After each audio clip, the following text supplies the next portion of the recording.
Sanak saudara, ahli keluarga berkumpul beramai-ramai untuk bersama-sama membuat persiapan bagi menjayakan satu majlis yang cukup bersejarah.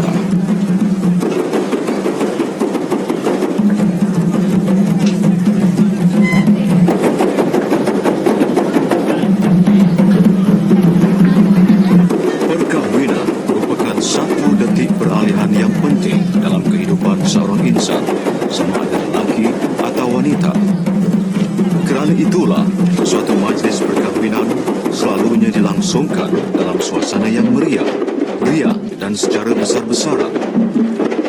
Masyarakat Melayu turut menganggap majlis perkahwinan sebagai satu upacara yang patut dilakukan sebaik mungkin.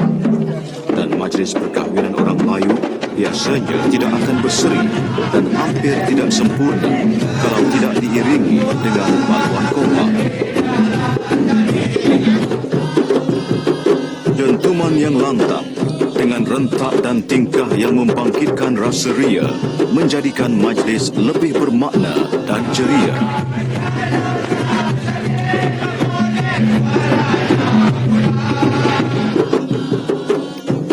Paluan kompang bukanlah sekadar untuk memeriahkan suasana atau upacara yang dilangsungkan, tetapi juga sebagai makluman kepada masyarakat setempat bahawa ada sesuatu majlis sedang berjalan.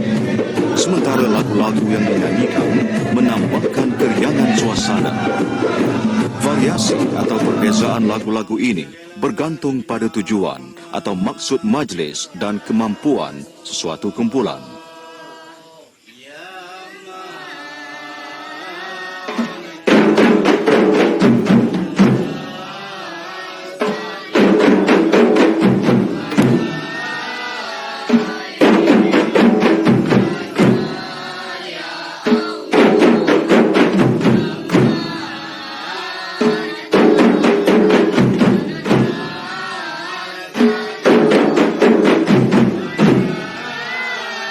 Cara bermain dan lagu-lagu yang dipersembahkan oleh sesuatu kumpulan kompang sesuatu daerah mempunyai perbezaan tertentu.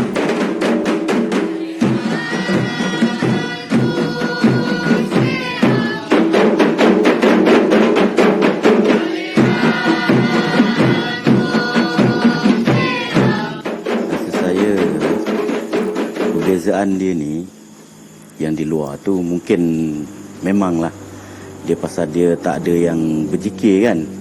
Jadi sebelah saya sini memang ada dikeluarkan zikir. Jadi perbezaan dia tu yang sebelah sini ni, jadi diikut lagu yang dilagukan yang nama lagu Arab. Ini. Kalau dia sebelah luar sekarang, kebanyakan dah banyak lagu-lagu Melayu.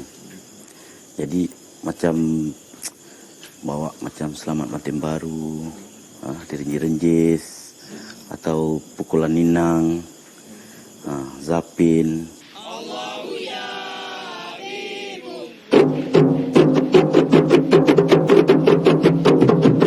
Kompang merupakan persembahan hasil kombinasi muzik, iaitu pukulan kompang dan nyanyian. Kerana itu, semua pemain kompang kebiasaannya juga berkebolehan menyanyi. Lagu-lagu yang dipersembahkan dalam permainan kompang dinyanyikan sama ada dalam bahasa Melayu atau bahasa Arab yang merupakan petikan daripada kitab-kitab bersanji. Pilihan lagu-lagu ini bagaimanapun mestilah bersesuaian dengan majlis atau upacara yang diiringi. Lagu-lagu dalam bahasa Melayu biasanya diterjemahkan atau diberikan seni kata Melayu daripada lagu-lagu Arab. Terdapat juga lagu-lagu yang baru dicipta atau diubah suaikan seni katanya. Rentak pukulan kompang juga biasanya meminjam rentak irama Timur Tengah seperti rentak Masri atau rentak Zapin. Tetapi kini terdapat juga rentak Melayu dimainkan, terutamanya joget. Satu keistimewaan kumpulan kompang Johor ialah terdapatnya alat pukulan yang bernama jidor.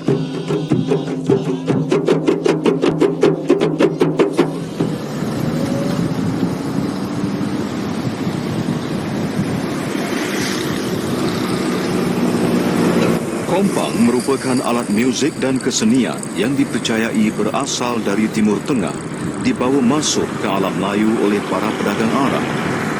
Asalnya, alat muzik membranofon ini digunakan oleh para peniaga untuk menarik bakal pembeli. Setelah ia diperkenalkan ke Nusantara melalui dagangan dan penyebaran agama Islam, kompang dan rebana turut diperkenalkan kepada orang-orang Melayu. Kesenian ini berkembang dengan suburnya di negeri Johor.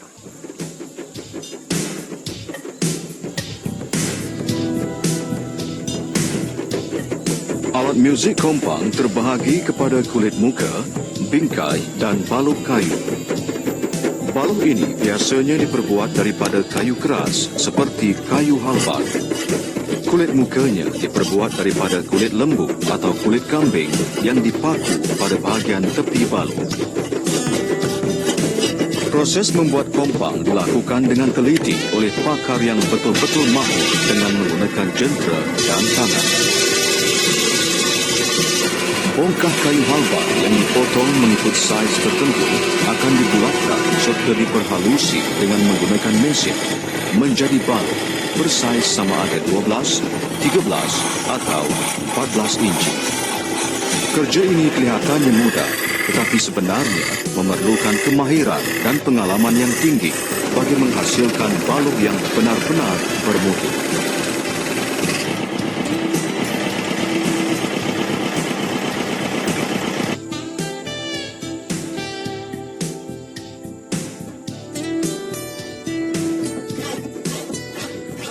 Kulit kambing yang telah direndam dengan air biasa akan dikikis bulunya dengan menggunakan pisau sebelum diregangkan pada balok kompang dengan menggunakan bingkai besi.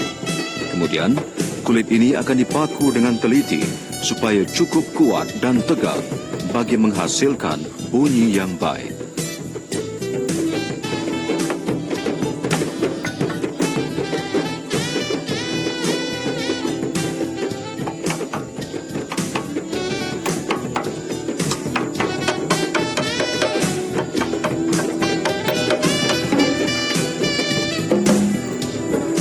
Proses akhirnya ialah memasang ribbon di sekeliling balok yang telah sedia di varnish.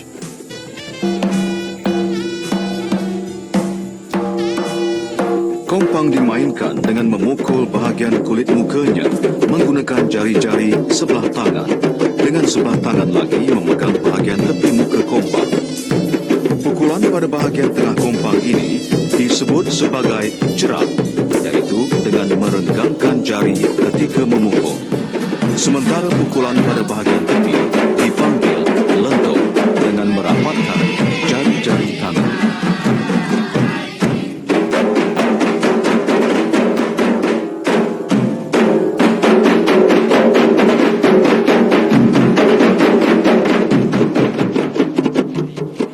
Setiap kumpulan pemuzik dan penyanyi kompang dibahagikan kepada 3 kumpulan, iaitu kumpulan pembolong, peningkah dan penyelam.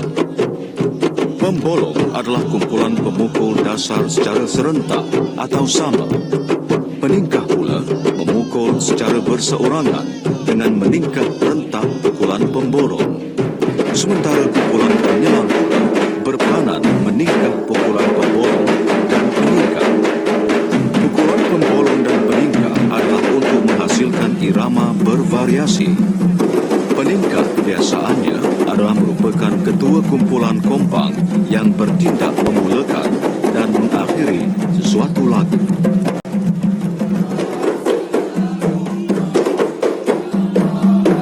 Keunikan muzik dan nyanyian kompang ini ialah ia boleh dipersembahkan sama ada secara duduk, berdiri ataupun dalam keadaan berjalan atau berarah.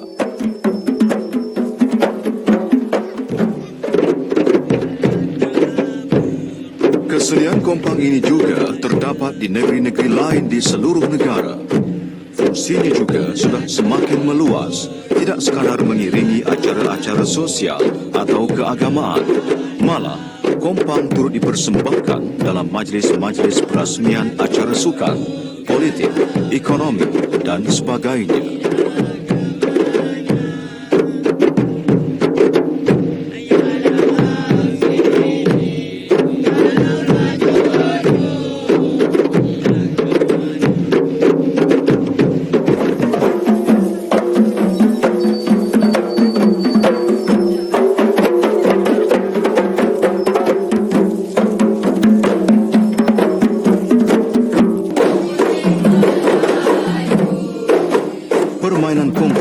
masih lagi mendapat penghargaan dan sambutan daripada masyarakat. Penerimaan para remaja terhadap kesenian ini juga cukup menggalakkan, termasuk mereka yang ingin mempelajarinya secara formal.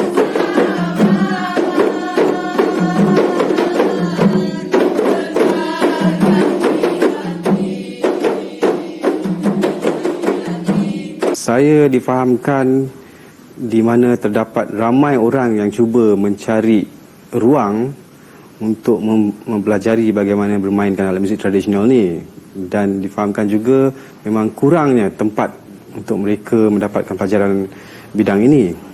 Jadi dengan mengadakan bengkel seperti ini dan kita buka kepada orang ramai untuk menyertainya, boleh dapat membantu orang-orang yang berminat ini untuk belajar.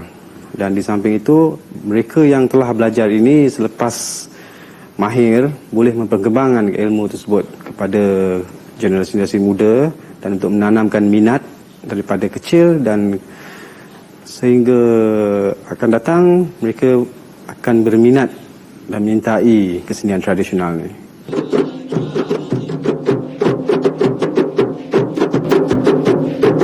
Sama-samalah kita memelihara dan berharap agar kesenian bangsa yang indah ini akan terus berkembang dan berkekalan untuk dilihat dan dinikmati oleh generasi yang akan datang.